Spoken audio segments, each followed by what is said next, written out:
అబ్రహాము దేవుని నమ్మెను, అది అతనికి నీతిగా ఎంచబడెను. మరియు దేవుని స్నేహితుడని అతనికి పేరు కలిగెను. ప్రియులారా, ఇక్కడ కూర్చున్న ప్రతి ఒక్కరి జీవితంలో కూడా ఎవరో ఒకరో, ఇద్దరో లేదా అనేక మందో స్నేహితులు ఉంటారు. వారితో మీరు ఎక్కువగా మాట్లాడటం గానీ, సమయం గడపటం గానీ జరుగుతూ ఉంటది. అనేక సందర్భాలలో మొట్టమొదటిగా మీరు ఎక్కువగా ప్రియమైన స్నేహితులు అని ఎవరిని ఎంచుకుంటారో, వారికి మీ సంతోషాన్ని గానీ, మీ దుఃఖాన్ని గానీ మొదట వారికే చెబుతారు. దేవుని స్తోత్రం. అంటే మీ హృదయము ఎవరితో పంచుకుంటారంటే, మీకిష్టమైన స్నేహితులతో మీ హృదయాన్ని పంచుకుంటారు. వారికి చెప్పకుండా ఏదైనా చేసినందుకు కొన్నిసార్లు బాధపడతారు. అయ్యో! ఈ విషయాన్ని వారికి చెప్పలేదే అనే మనసులో కొంచెం నొప్పి కలుగుతా ఉంటది కదా! సో, భూమి మీద మనందరికీ స్నేహితులు ఉన్నారు. అందరికీ కూడా స్నేహం అంటే ఏమిటో తెలుసు. స్నేహితుల సంతోషం కొరకు, స్నేహితుల ఆనందము కొరకు త్యాగాలు చేసే మనసు కలిగిన వారే. అయితే ఈ భూమి మీద అబ్రహాముకి ఉన్న స్నేహితుడు ఎవరయ్యా అంటే దేవుడే. హల్లెలూయా! అబ్రహాము ఒక స్నేహితుడిని సంపాదించుకున్నాడు. దేవుడు కూడా అబ్రహాముని స్నేహితుడిగా ఎంచుకున్నాడు. దేవుని స్తోత్రం. దేవుని స్నేహితుడని అతనికి పేరు కలిగెను. దేవుని స్నేహితుడని అతనికి పేరు కలిగెను. ఎంత మంచి పేరు గదా ఇది! అందరూ ఏమని చెప్పుకుంటున్నారంటే అబ్రహాము ఎవరికి స్నేహితుడు? దేవుని యొక్క స్నేహితుడు. దేవునితో స్నేహము అనేది ఉన్నది. హల్లెలూయా! ఇది దూరంగా అయితే లేదు. ఇది అందనిదైతే కాదు. దేవునితో స్నేహం అనేది అసాధ్యమైనదైతే కాదు. దేవునికి స్తోత్రం. ఇది అందనిది కాదు, అసాధ్యమైనది కాదు. దేవునితో స్నేహం అనేది సాధ్యమే అని మనతో అబ్రహాం మాట్లాడుతున్నాడు. దేవునికి స్తోత్రం. అబ్రహాము తన జీవితంలో దేవుడికి స్నేహితుడిగా పిలువబడ్డాడంటే ఈ ఎలా జరిగిందది? ఎలా సాధ్యమైంది? ప్రభువా! ఈ రాత్రి బైబిల్ స్టడీకొచ్చాను. నేను కూడా నాకు కూడా అది జరగాలి ప్రభువా! నీతో నేను స్నేహము చేసే వ్యక్తిగా నేను ఉండాలి ప్రభువా! అది కోరుకుంటున్నానయ్యా. దేవునితో స్నేహం. దేవుని స్తోత్రం. ప్రియులారా, దేవునితో స్నేహం అనేది ఈ భూమి మీద సాధ్యము అని మొట్టమొదట మన హృదయం అంగీకరించాలి. మన మనస్సు దానికి సముఖత ఇది ఇది నిజం, ఇది సాధ్యమే, ఇది అందుబాటులో ఉన్నది అని మొదట మన మనస్సు, మన హృదయం ఏకీభవించాలి. దేవుని స్తోత్రం. అలా గనక అనుకోకపోతే అది సాధ్యమే కాదు. దేవునితో స్నేహం అనేది ఉన్నది. అది సాధ్యమని మనం అనుకున్నప్పుడు సాధ్యమవుతుంది. ఒక గొప్ప రాజుగారు ఉన్నారంట. చాలా పెద్ద సామ్రాజ్యము. ఆయనకి గొప్ప సైన్యం ఉన్నది. ఆయన సహాధికారులు, మంత్రివర్గం ఉన్నారు. చాలా బాగా తన రాజ్యాన్ని నడిపించుకుంటున్న ఆ వ్యక్తికి పర్సనల్‌గా అంటే వ్యక్తిగతమైనటువంటి సేవకులు కూడా అనేక మంది ఉన్నారంట. ఎవరు వాళ్ళు? పర్సనల్. పిఏ అంటారు కదా! అలాంటి వాళ్ళున్నారు. పరిచారము చేయుటకు అనేక మంది సేవకులు, వ్యక్తిగతమైన సేవకులు చాలామంది ఉన్నారంట ఆయనకి. అయితే రాజ్యమంతటిలో కూడా ఒకే ఒక వ్యక్తి ఆయనకి స్నేహితుడుగా ఉన్నాడు. దేవునికి స్తోత్రం. మంత్రివర్గం ఉన్నది, అధికారులున్నారు ఆయనతో పాటు ఆయా విభాగాల్లో పరిపాలించటానికి. చాలామంది సైన్యం ఉన్నది, చాలా గొప్ప సైన్యం ఉంది. ఎంతోమంది దాసులు, సేవకులున్నారు. వ్యక్తిగతంగా తన దగ్గర ఉండే ఎంతోమంది సేవకులున్నారు. కానీ ఒకే ఒక వ్యక్తి మాత్రం స్నేహితుడయ్యాడంట. ఎలా జరిగింది? ఆయన ఎవరై ఉంటారు? ఒకవేళ ఆయనతో పాటు ఆయన కంటే కొంచెం తక్కువ స్థానంలో ఉండే మంత్రి గారే స్నేహితుడయ్యాడా? లేదా ఇంకొక అధికారి అయ్యాడా? ఇంకొక అధికారి అయ్యాడా? అంటే ఆశ్చర్యం ఏమిటంటే వాళ్ళెవరూ కాలేదు. ఈ గొప్ప రాజుకి స్నేహితుడు ఎవరయ్యా అంటే సేవకులలో ఒకడు. హల్లెలూయా! ప్రతిరోజు ఆ సేవకుడిని ఆయన పిలుస్తాడు. పక్కన కూర్చోబెట్టుకుంటాడు. చాలా విషయాలు మాట్లాడతాడు. అతను మాట్లాడేది ఈయన వింటాడు. అసలు అతనితో మాట్లాడినంత సేపు రాజుగారు చాలా సంతోషంగా ఉంటాడు. ఇంకా చెప్పాలంటే ఎవరికీ తెలియనటువంటి రహస్యాలు కూడా ఇతనికి చెప్తాడు. ఇదంతా గమనించినటువంటి వాళ్ళు అధికారులు, మిగతా సేవకులందరూ ఒకరోజు అడిగారంట, "అయ్యా! అతడు కూడా మాలాంటి సేవకుడే గదా! నువ్వెందుకని అతనితో అంత ఎక్కువగా, ఎందుకని నీ ప్రక్కన కూర్చోబెట్టుకొని ఎక్కువగా అతనితో సమయం గడుపుతావంటే?" రాజుగారు అన్నారంట, "మీరందరూ సేవకులే. మీరు సేవ చేయటం తప్పదు గదా అని వచ్చి మీ పని మీరు చేసుకొని వెళ్ళిపోతారు. ఈ డ్యూటీ నాకు తప్పదు గదా! ఇది నా ఉద్యోగం అన్నట్లుగానే చేస్తారు. నాకు జీతం కావాలి గదా! జీతం కొరకు పని చేస్తున్నాను అన్నట్టుగానే ఉంటారు మీరందరూ. ఏ పోస్ట్‌లో ఎవరున్నా కూడా అందరూ కూడా ఏదో దాన్ని ఒక వృత్తి, నా సంపాదన, నా బ్రతుకు కోసం అన్నట్లుగానే ఉంటారు. కానీ ఈ ఒక్క సేవకుడు మాత్రం నన్నెంతో ప్రేమిస్తాడు. ఈ యొక్క సేవకుడు మాత్రం సమయము దొరికితే బాగుండు, మాట్లాడితే బాగుండు అని కోరుకుంటాడు. ఈ ఒక్క సేవకుడు మాత్రం ఎప్పుడూ కూడా నన్ను చూసి ఎంతో ఆనందిస్తూ ఉంటాడు. నాతో మాట్లాడుతున్నప్పుడు ఎంతో సంతోషిస్తాడు.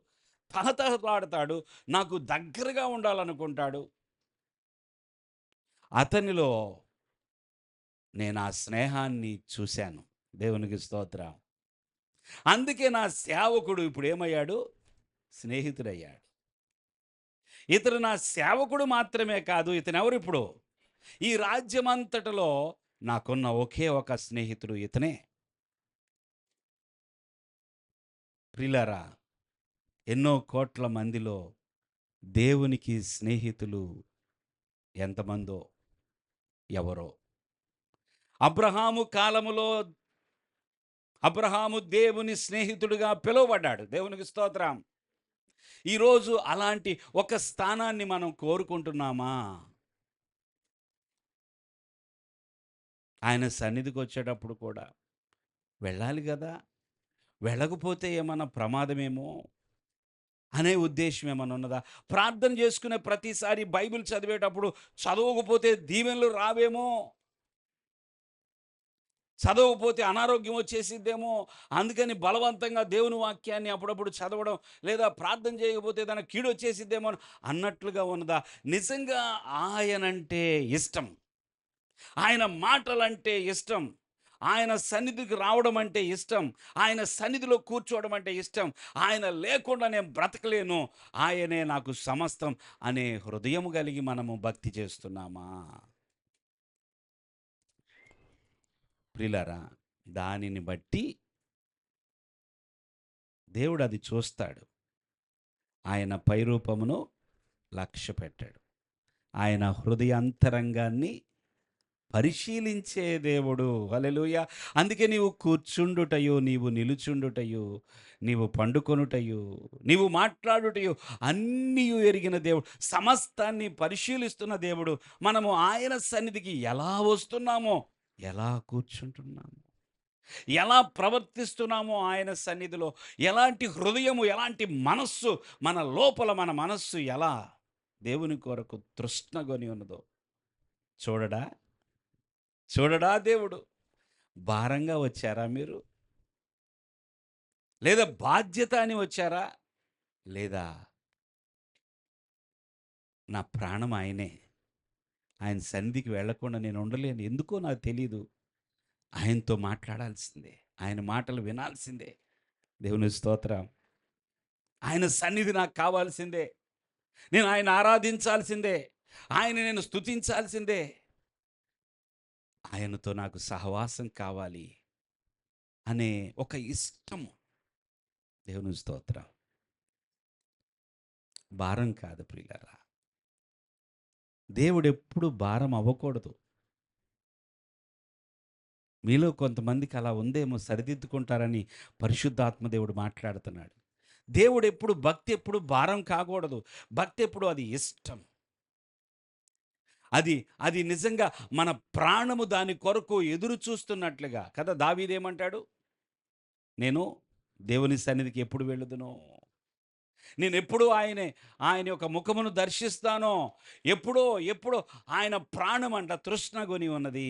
హల్లెలూయా, హల్లెలూయా. నా ప్రాణము తృష్ణగొని ఉన్నది. హృదయం, దేవుడు చూసేది హృదయం ప్రియులారా. ఒకవేళ ఈరోజు రాత్రి ఫోన్ తీసుకొని లైవ్లో కూర్చున్నారేమో కొంతమంది. మీ హృదయం ఎలాగుందో ఆయన చూస్తున్నాడు. హల్లెలూయా. ఎవరైనా నాతో స్నేహానికి ఇష్టపడుతున్నారా? లేదా నా దగ్గరకొచ్చి ఏదన్నా పనుంటే మనం ఒకరిని కలిసినట్లుగా, ఆయనతో పనుందిలే, ఆయన దగ్గరికి వెళ్ళకపోతే బాగోదులే, ఏదో జరిగిద్ది అన్నట్లుగా ఆయనతో కనెక్షన్ అలాగుందా? మన సంబంధం దేవునితో ఎలాగున్నదో దానిని బట్టే స్నేహం. దాన్ని బట్టే స్నేహం. అబ్రహాము దేవునికి స్నేహితుడవడానికి కారణం ఏమిటో చూద్దాం. ఆయన జీవితంలో సంపూర్ణ విశ్వాసము, నమ్మకము దేవుని మీద పెట్టాడు. హల్లెలూయా. ఒక 4 విషయాలు విందాం త్వరగా. అబ్రహాము జీవితంలో సంపూర్ణమైన విశ్వాసము దేవునిపై ఉంచాడు. సంపూర్ణమైన విశ్వాసం చెప్తారా? దేవుని మీద ఎటువంటి విశ్వాసం ఉన్నదంటే ఆయనకి సంపూర్ణమైన విశ్వాసం. ఎలాంటి పరిస్థితుల్లోనైనా, అననుకూలమైన లేదా ప్రతికూలమైన పరిస్థితుల్లో కూడా ఆయన విశ్వాసం ఉంచాడు. అది అబ్రహాము జీవితంలో మనం నేర్చుకోవాల్సింది. దేవునికి స్తోత్రం. ఆయన 15వ అధ్యాయము 6వ వచనం చదవండి ఒకసారి. ఆదికాండములో అతడు అతడు యెహోవాను నమ్మెను. యెహోవాను నమ్మెను. ఆయన ఆయన అది అతనికి నీతిగా ఎంచెను. నీతిగా ఎంచెను. అలాగే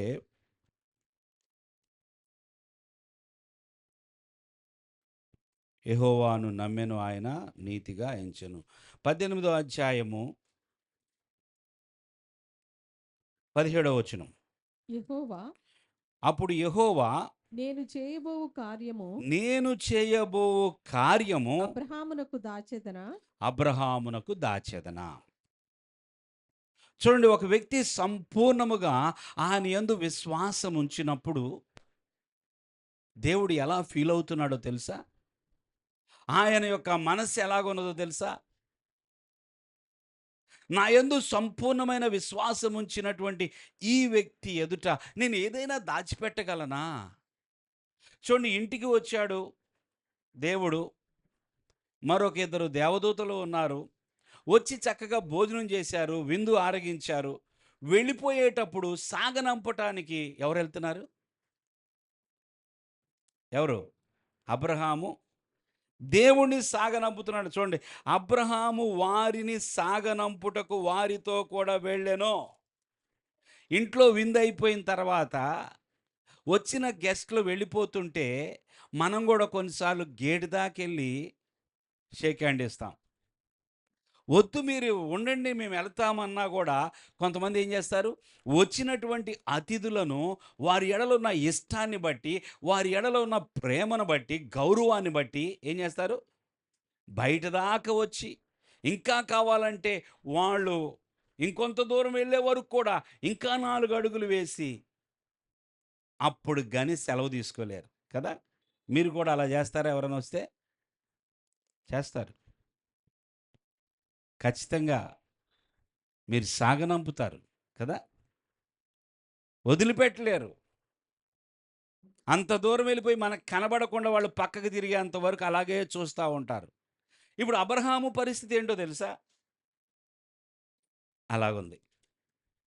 ఆ వచ్చిన ఆ ప్రభువుని, ఆ మధ్యాహ్న వేళ వచ్చిన ఆ ముగ్గురిని సాగనంపటానికి వెళుతూ ఉండగా ప్రభువు చెప్పాడు కదా, ఒక 2 దూతలను సొదొమకు పంపించేశాడు.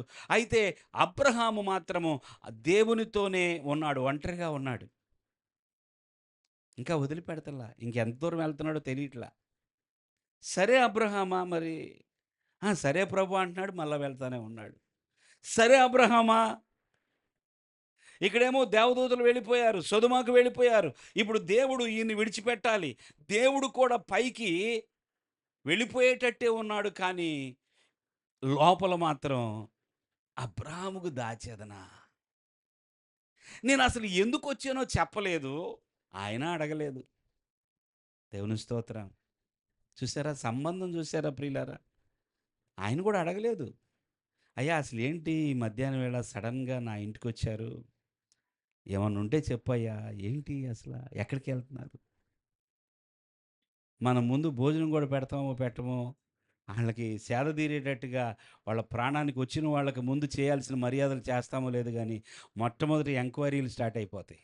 అసలు ఎందుకు వచ్చారు, అసలు ఈ టైంలో ఎందుకు వచ్చారు, అసలు ఏంటి భోజనం కోసమే వచ్చారా, అసలు మా దగ్గరికే వచ్చారా, లేదా పక్కింటికి వెళ్ళబోయి, లేదా పక్క ఊరు వెళ్తా వెళ్తా ఇక్కడ మమ్మల్ని, ఎన్ని ఎంక్వైరీలు ఉంటాయో మనకైతే. అబ్రహాం ఏమన్నా అడిగాడా? అసలు చూసాడో లేదో పరిగెత్తుకుంటూ వెళ్ళిపోయి సాగిలు పడి నమస్కరించి, అయ్యా నీ దాసుని దాటిపోనివ్వద్దు. ఎంత ప్రేమండి దేవుడంటే! అసలు అబ్రహాముకి ఎంత ప్రాణం! ఆయన స్నేహితుడు అని పిలువబడటానికి నిజంగా యోగ్యుడు. దేవునికి స్తోత్రం. మధ్యాహ్నం వేళ ఈ భార్య ఏమంటదో, రేపొద్దున ఏం గొడవ పెట్టుకుంటుందో కూడా అడగల. అవన్నీ లేదు. ముగ్గురు వచ్చారు, సిద్ధపరిచి అంతే ఇక. ఆమె కూడా ఏమనలేదు పాపం. ఆమెను ఎందుకు మనం అపార్థం చేసుకోవాలి? సంతోషంగా చేసి పెట్టింది. దేవుని స్తోత్రం. ప్రియులారా, దేవుడు అంటున్నాడు కదా, నేను చేయబోవు కార్యము అబ్రహామునకు దాచెదనా. అంటే ఇప్పుడు అబ్రహాము యొక్క సంపూర్ణమైన విశ్వాసం అతన్ని నీతిమంతుడుగా చేసింది. దేవుని స్తోత్రం.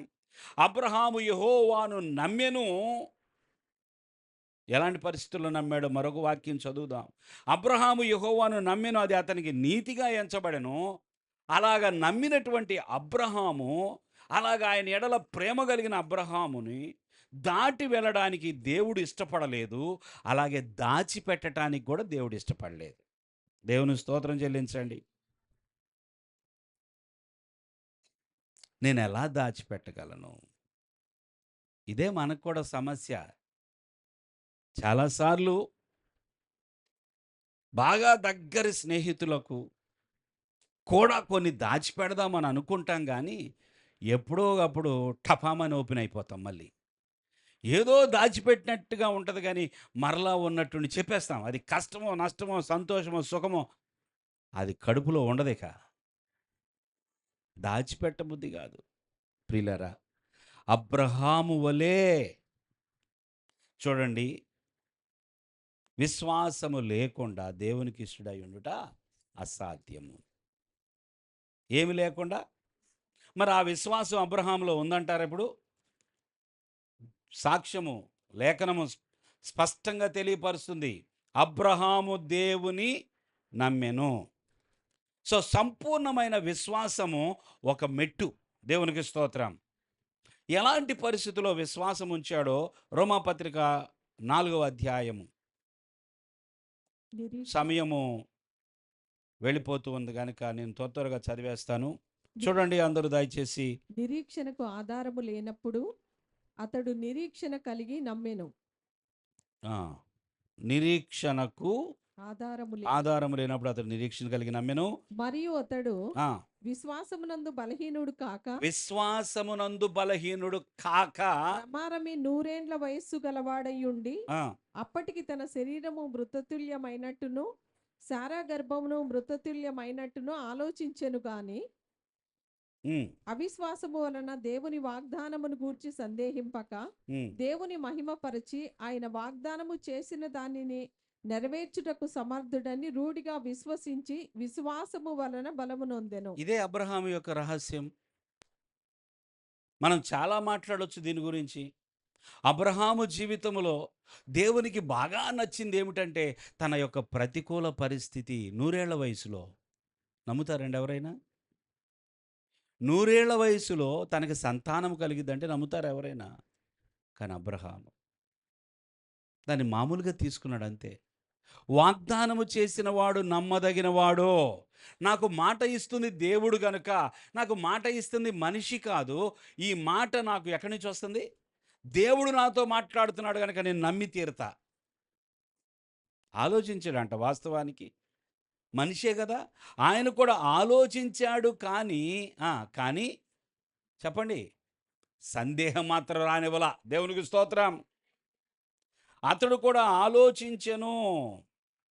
ఏంటిది? నా భార్య యొక్క గర్భము కూడా మృతతుల్యమైపోయింది కదా ఆలోచించాడు. నేనేమో ఇంత వయసు, నా భార్య యొక్క గర్భమును మృతతుల్యమైపోయింది. అయినా ఆలోచించాడు కానీ సందేహింపక రూఢిగా విశ్వసించాడంట. దేవుడు సమర్థుడు. దేవునికి స్తోత్రం. మన పరిస్థితులు అనేకసార్లు మనకు అర్థం కావు. దేవుని ప్రణాళిక ఏంటో కూడా అర్థం కాదు. ఏంటయ్యా నా పరిస్థితులు ఇలాగ ఉన్నాయి, ఏంటయ్యా అంత వ్యతిరేకంగా ఉన్నాయి, ఏంటయ్యా ఏంటో చాలా ప్రయాసపడుతున్నాను కానీ ఏమి చూస్తుంటే నాకు అసలు ఏం దారి కనపడతలేదు. ఏంటి ప్రభువా, ఏంటి ప్రభు? అలాంటి సమయంలో కూడా దేవుని వాగ్దానం. దేవుని స్తోత్రం. అంత చీకటి అలుముకున్నప్పుడు కూడా దేవుని వాగ్దానాన్ని పట్టుకొని నమ్మడం. దేవుడు నాకు మాట ఇచ్చాడు, దేవుడు నాకు చెప్పాడు గనుక నేను ఇక అధైర్యపడను. దేవుని స్తోత్రం. విశ్వాసము వలన బలం పొందాడంట అతడు. దేని వలన బలం వచ్చింది? దేవుని స్తోత్రం. దేని వలన బలమో తెలుసా మనకి? మన ఆత్మీయ జీవితంలో విశ్వాసము. అది అతనికి చూడండి అక్కడ, అందుచేత అది అతనికి నీతిగా ఎంచబడను. అది అతని నిమిత్తం మాత్రమే కాదు కానీ, ఈ మాట జాగ్రత్తగా వినండి. 23వ వచనం. అది అతనికి ఎంచబడెను బడెనని అతని నిమిత్తము మాత్రమే కాదు గాని. అంటే అబ్రహాముకు మాత్రమే కాదు ఇది. విశ్వాసం ఉంచినప్పుడు అది అతనికి నీతిగా ఎంచబడెననే మాట అబ్రహాముకు మాత్రమే కాదు. మరి ఎవరికి? ఇంకా ఎవరికండి? చూడండి అక్కడ ఎవరికో అక్కడ వ్రాయబడి ఉంది. మన ప్రభు అయిన యేసును మృతులలో నుండి లేపిన వాని యందు విశ్వాసముంచిన మనకును. దేవుని స్తోత్రం చెల్లిద్దాం. మనకును ఎంచబడునని మన నిమిత్తము కూడా వ్రాయబడిను. ఈ వాక్యము ఎందుకు రోమాపత్రికలో అపోస్తలుడైన పౌలు ద్వారా వ్రాయబడిందంటే అబ్రహాముకు మాత్రమే కాదు, మీరు విశ్వసిస్తే ప్రభు అయిన యేసుక్రీస్తు మృతులలో నుండి లేచాడు, దేవుడు అతన్ని అనగా తండ్రి లేపాడు అనే విశ్వాసం మీలో కలిగితే, యేసు ప్రభు ఈ భూమి మీదకి మానవుడిగా వచ్చి చనిపోయి తిరిగి లేపబడ్డాడనే విశ్వాసం మీకు కలిగితే, ఆ విశ్వాసాన్ని బట్టి మీరు కూడా నీతిమంతులే. దానికోసమే ఈ లేఖనం వ్రాయబడింది. దేవుని స్తోత్రం. సంపూర్ణమైన విశ్వాసం మనకి సంపూర్ణమైన ఆశీర్వాదాన్ని తీసుకొస్తుంది. హల్లెలూయా. సంపూర్ణమైన విశ్వాసముతో మనము దేవుని వెదికే వారమైతే ఖచ్చితంగా ఆశీర్వాదము ఉంటుంది. రెండవదిగా చూసినట్లయితే సంపూర్ణమైన విధేయత. చెప్పండి, విధేయత. సంపూర్ణమైన విధేయత. ఏం చేశాడు? 22వ అధ్యాయానికి వద్దాం. మొట్టమొదటిగా సామెతల గ్రంథం చూడండి ఒకసారి. సామెతల గ్రంథం 3వ అధ్యాయము 5, 6 వచనాలు చదవండి. నీ స్వబుద్ధిని ఆధారము చేసుకొనక ఆ, నీ పూర్ణ హృదయముతో యెహోవా యందు నమ్మకముంచుము. నీ ప్రవర్తన అంతటి యందు ఆయన అధికారమునకు ఒప్పుకొనుము. అప్పుడు ఆయన నీ త్రోవలను సరాళము చేయును. ఏమని చెప్తుందండి ఇక్కడ లేఖనము? నీ పూర్ణ హృదయముతో యెహోవాయందు నమ్మకముంచు. దేవుని స్తోత్రం. నీ పూర్ణ హృదయముతో అలా చేయాలంటే మొట్టమొదట నీ బుద్ధి మారాలి. దేవుని స్తోత్రం. నీ బుద్ధిని నీవు ఆధారం చేసుకోకూడదు. నీ బుద్ధి మంచిది కాదు గనుక నీ బుద్ధిని ఆధారం చేసుకోవద్దు. నీ పూర్ణ హృదయంతో యెహోవా యందు నమ్మకముంచు. అప్పుడు మనం నీతిమంతులం అవుతాం. హల్లెలూయా. మన నీతి మన సంపూర్ణ విశ్వాసమును బట్టి మాత్రమే కాదు.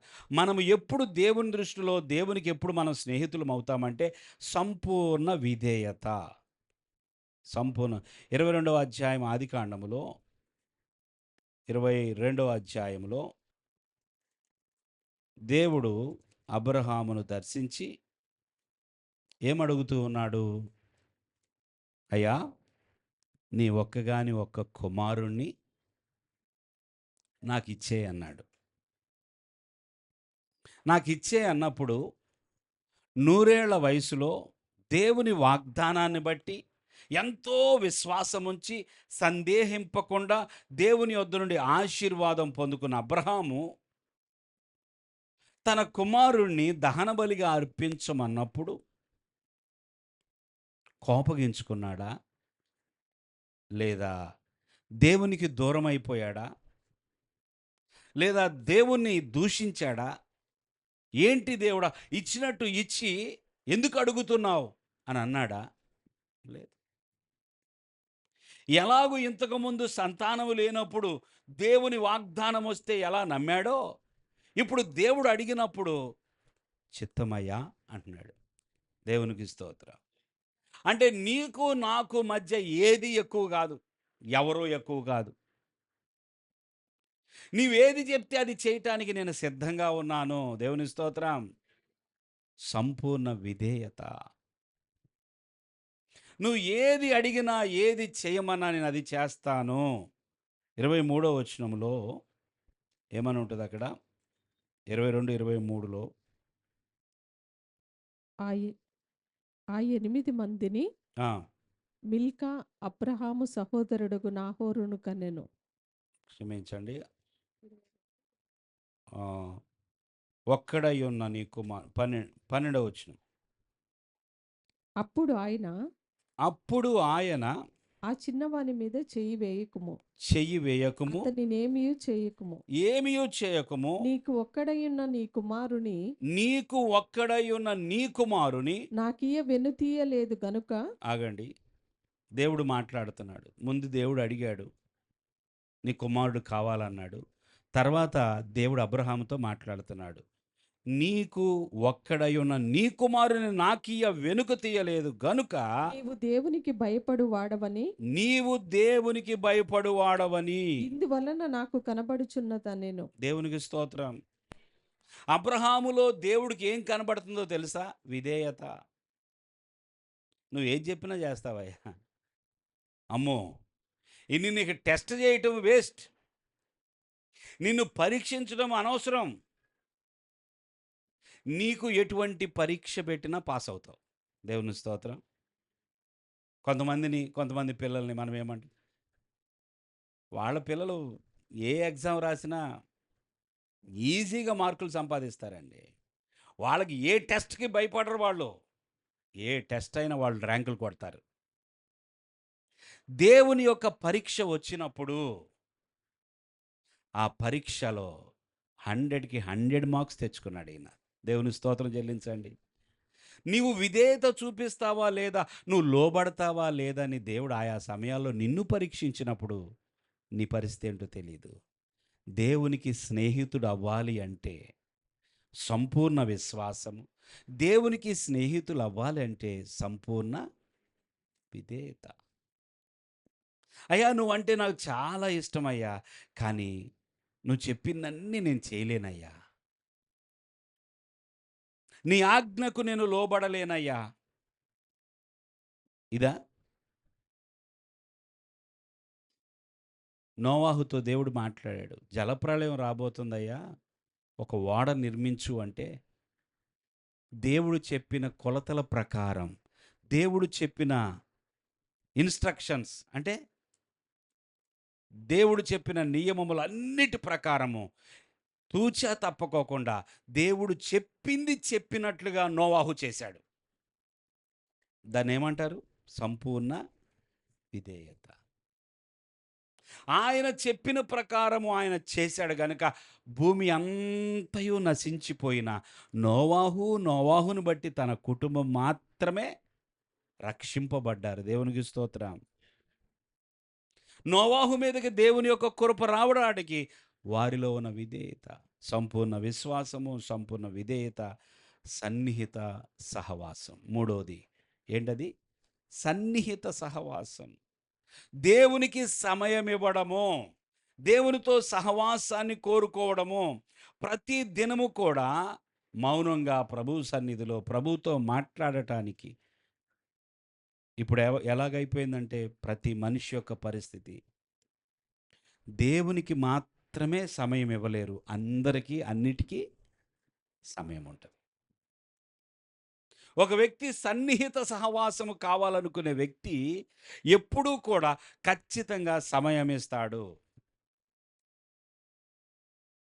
మార్త ఏం చేస్తుందంట, యేసయ్య ఇంటికొస్తే విస్తారమైన పనులు పెట్టుకొని విసిగిపోయిందంట. ప్రభు ఏమంటున్నాడు? మార్త, మార్త, నువ్వెందుకని తొందరపడుచున్నావు? నేను నీ ఇంటికి వచ్చాను కదా, నీవు నా దగ్గర వచ్చి కూర్చోవడానికి ఎందుకని ఇష్టపడతల్లా? ఆ పనులు ఇప్పుడు కాకపోతే తర్వాత చేసుకోవచ్చేమో, కానీ ప్రాముఖ్యమైనది, నేను దగ్గరకు వచ్చినప్పుడు నీవు నీ పనుల్లోనే ఉంటే, నేను వెళ్ళిపోయిన తర్వాత నువ్వేం కోల్పోతున్నావు? మరియ ఉత్తమమైన దానిని ఎంచుకున్నది, ఆమె యొద్ద నుండి అది ఎన్నటికీ తీసివేయబడదు. ఎవరైనా నాకు సన్నిహితంగా ఉండాలని, నా దగ్గర ఉండాలని, నాతో సమయం గడపాలని అనుకున్నట్లయితే వారిని నేను దర్శిస్తాను, వారితో ఉంటా నేను. ప్రియులారా, మోషేతో అంట దేవుడు ఎలా మాట్లాడాడు? ముఖాముఖిగా స్నేహితునితో మాట్లాడినట్టు మాట్లాడాడు. రోజు రోజు ప్రతిరోజు ఏదో ఒక సమయంలో నువ్వు ఎదురు చూస్తూ ఉంటే, ప్రతిరోజు ఇంకా దేవుడు నా దగ్గరకు రాలేదు, మాట్లాడలేదని ఎదురు చూస్తూ ఉంటే రాకుండా ఉండగలడా ఆయన? ఆయన మనసేంటో తెలియపరచకుండా ఉండగలడా? Quiet time. ప్రతి ఒక్కరి జీవితంలో ఒక ఒంటరి సమయం. దేవుని స్తోత్రం. నీ హృదయం ఆయనతో కనెక్ట్ అయి ఉండే ఒక సమయం, ఆయనతోనే నువ్వు మాట్లాడుతున్నట్టుగా, ఆయన వైపే ఎదురు చూస్తున్నట్లుగా ఉండే సమయం, ఆ సన్నిహిత సంబంధం లేకపోతే మనం దేవునికి స్నేహితులు అవ్వలేము. హానోకు దేవునితో నడిచాడంట, ప్రతి దినము నడిచాడు. ఒకరోజు ఒక మంచి క్రైస్తవుడు వృద్ధుడు ఏదో జబ్బు చేసి ఇక పడక మీదే ఉంటున్నాడంట. లేచొచ్చి తన పనులు చేసుకోలేని పరిస్థితి, జబ్బు చేసింది. మంచి విశ్వాసే. ఆ జబ్బు చేసిన తర్వాత, ఆయన పడక మీదే ఉన్న తర్వాత ఒకరోజు పాస్టర్ గారు వెళ్ళి, పాపం ఈయన చాలా బాధలో ఉన్నాడు కదా, పలకరించొద్దామని చెప్పేసి ఆ వృద్ధాప్యానికి వచ్చిన ఆ క్రైస్తవునింటికి వెళ్ళి ఆయనతో మాట్లాడి ప్రార్థన చేసి వెళ్ళిపోయే ముందు ఈయన ఒకటి చూశాడు. అదేంటంటే, ఈయన మంచానికి ఎదురుగా కొంత దూరంలో ఒక ఖాళీ కుర్చీ ఉన్నది. ఆ కుర్చీ ఎందుకు అక్కడ ఉన్నది అని అడిగాడంట ఈయన. అంటే, నాబోటోళ్ళు ఎవరన్నా వస్తే కూర్చోవాలని వేసావా? ఎందుకయ్యా ఆ కుర్చీ ఏంటి అంటే, లేదయ్యా, నేను చాలాసార్లు ప్రార్థన చేసుకోవాలనుకునేవాడిని, చేసుకునేవాడిని, కానీ నాకు నమ్మకం కలిగేది కాదు. ప్రార్థన చేసుకున్నా కూడా నాకేమనిపించేదంటే, దేవుడు వింటున్నాడా? ఉన్నాడా ఇక్కడ? నా గదిలోకి వచ్చాడా దేవుడు? అని అనిపించేది. ఈ సమస్యతో బాధపడి ఒకరోజు ఒక స్నేహితుడికి చెప్పాను. దేవుడు నా దగ్గర ఉన్నాడో లేదో నాకు అర్థం కావట్లేదు. నేను చేస్తున్న ప్రార్థన ఆయన వింటున్నాడో లేదో నాకు అర్థం కావట్లేదని చెప్పాను. ఆయన నాకు ఒక సలహా ఇచ్చాడు. ఏం సలహా? నీకెదురుగా ఒక కుర్చీ పెట్టుకో. నువ్వు ప్రార్థన చేసే ప్రతిసారి ఆ కుర్చీలో ఎవరున్నారని అనుకుంటావు? యేసయ్య వచ్చి కూర్చున్నాడు. ఆ విశ్వాసంతో నువ్వు ప్రార్థన చేయటం మొదలుపెట్టు అన్నాడంట. పాస్టర్ గారికి చెప్పాడంట ఈయన. అయ్యా, యేసయ్య కుర్చీ అది. నేను ప్రార్థన చేసే ప్రతిసారి ఆయన వచ్చాడు, కుర్చీలో కూర్చున్నాడు, ఇదిగో ఆయన ఉన్నాడు, వింటున్నాడనే విశ్వాసాన్ని నేను అభివృద్ధి చేసుకొని అలాగ ప్రార్థన చేయటం మొదలుపెట్టానయ్యా. అందుకే ఆ కుర్చీ అక్కడ ఉంది. తీరా కొద్ది రోజుల తర్వాత ఏమైందంటే, సమయం వచ్చేసింది, ప్రభు సన్నిధికి వెళ్ళిపోయాడు ఆయన. ఈ మంచం మీద నుంచి లేవలేని ఈ వ్యక్తి చనిపోయినప్పుడు ఎక్కడున్నాడో తెలుసా? కుర్చీ దగ్గర ఉన్నాడంట. తల ఎక్కడుందో తెలుసా? కుర్చీలో ఉంది. పాస్టర్ గారు వచ్చి చూసి ఆశ్చర్యపోయి, ఎవరు తీసుకొచ్చి పెట్టారు ఈయనంటే, ఆ కుటుంబ సభ్యులు అంటున్నారు, మాకు తెలియదు అన్నారు. దేవుని స్తోత్రం. ఇది కథే, కానీ ఒక వ్యక్తికి కలిగిన విశ్వాసం, దేవునికి స్తోత్రం, దేవుడు ఉన్నాడు ఇక్కడ, ఆయన సన్నిధి ఉన్నది అనే విశ్వాసం ఎప్పుడైతే పెరిగిందో, మరి ఎలా జరిగిందో తెలియదు. ఆయన తన మంచం మీద నుంచి పరలోకం వెళ్ళేట ముందు మాత్రం ఆ కుర్చీ దగ్గర ఉన్నాడు, తలేమో కుర్చీలో ఉంది. నెమ్మదిగా చనిపోయాడు. ప్రియులారా, దేవునితో సన్నిహితంగా ఉండాలని దేవుడు కోరుకుంటున్నాడు. మనం ఎంత సమయం ఇస్తామో, ఎంత మన హృదయాన్ని ఆయన ఎదుట తెరుస్తామో, పంచుకుంటామో, దేవుడు ఎదురు చూస్తున్నాడు. దేవుడు వస్తాడా నా దగ్గరికి, దేవుడు ఎప్పుడు వస్తాడో అన్నట్లుగా ఎదురు చూసే ఆ సన్నిహిత సంబంధం అబ్రహాముకుంది, మోషేకుంది, హానోకుకుంది. హల్లెలూయా! హానోకుకుంది.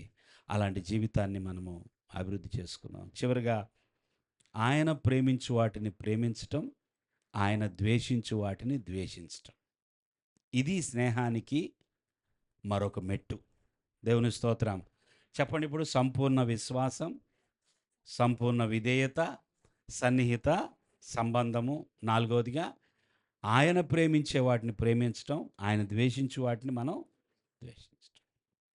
ఆయనకి ఏదైతే ఇష్టం లేదో నాకు కూడా ఇష్టం లేదు. దేవునికి ఇది ఇష్టం ఉండదో నాకు ఇష్టం లేదు కదా. అలాగే ఉంటుంది మన ప్రవర్తన ఇతరులతో కూడా. నీకు ఇష్టం లేదా? అయితే నేను కూడా తిననులే అంటామా లేదా? నీకేది ఇష్టమో నాకు కూడా అదే ఇష్టం. నువ్వు ఏది తింటే అదే తింటా, నువ్వు ఏది తాగితే అలా.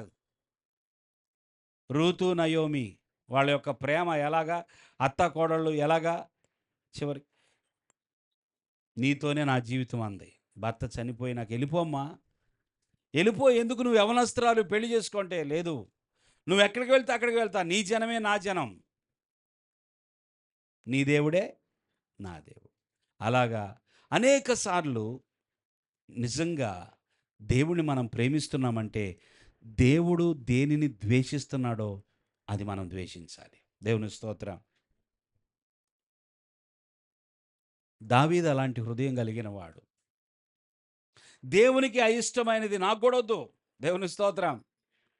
ఏదో ఒక సందర్భంలో తప్పిపోయి ఉండొచ్చేమో, కానీ దావీదు దేవుని యొక్క హృదయాను సారుడు. 119వ కీర్తన 97వ వచనం చదవండి ఒకసారి. 119:97.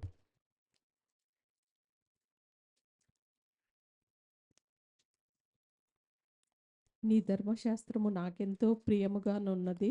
ఆ, దినమెల్లా నేను దానిని ధ్యానించుచున్నాను. ఏంటంటే ఆయనకి ఇష్టమైంది దేవుని యొక్క ధర్మశాస్త్రం.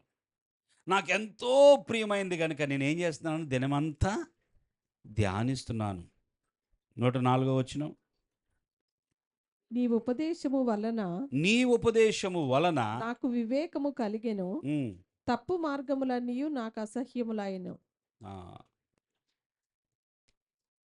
నాకు కనబడిన త్రోవంతా మార్గాలన్నీ నేను ఇష్టపడనయ్యా. తప్పు మార్గాలు నీకిష్టం ఉండదు గనుక నాకు కూడా ఇష్టం లేదు. నీకేది అయిష్టమో నాకు అదే అయిష్టము. నీకేది ఇష్టమో అదే నాకిష్టము. ఒక వ్యక్తి నిజంగా దేవుడిని ప్రేమిస్తున్నాడా లేదా అనటానికి ఇదొక సూచన. మనము దేన్ని ప్రేమిస్తున్నాము, దేన్ని హత్తుకుంటున్నాం, దేన్ని దూరంగా పెడుతున్నాం. దేవునికి స్నేహితుడవ్వాలి అంటే సాధ్యం. హల్లెలూయా! మనము దేవునికి స్నేహితులుగా పిలువబడాలని, మనము దేవునితో స్నేహం చేయాలని దేవుడు ఇంకా మన ఆయుష్‌ను పొడిగిస్తున్నాడు భూమి మీద. హల్లెలూయా!